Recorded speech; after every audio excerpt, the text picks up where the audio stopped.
Hello, my name is Ruth, and today I will be demonstrating a visually appealing presentation editor called Prezi. You may have already seen or heard of Prezi, but today I will teach you some great design tips to use this tool effectively. But before I begin, I'd just like to go over some common mistakes. The first is that people place too much content, and it's important to understand that Prezi is not meant to place the script of your presentation. The second is that people don't fully utilize the transitions, which is a concept I will explain later. And lastly, sometimes people use too many transitions, and it actually makes the presentation complicated.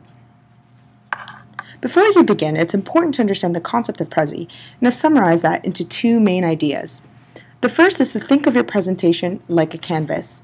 What I mean by that is that when you zoom out of your Prezi, it should look like a poster, or a work of art, or even an infographic. The second main idea is to think of yourself as a cameraman, and what I mean by that is that you choose the focus of the scene and the timing of your presentation.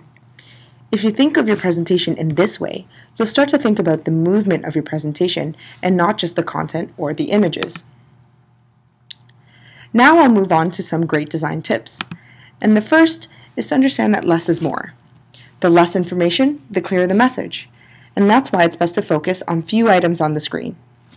A good tip is to use one image or one graphic that summarizes your point.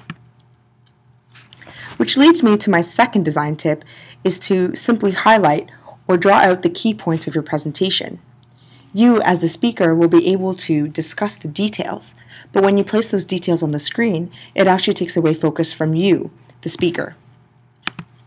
Which really leads me to my last tip, is that as great as Prezi is, it's not meant to supplement your presentation. It's meant to enhance it, which is why it's a really great tool.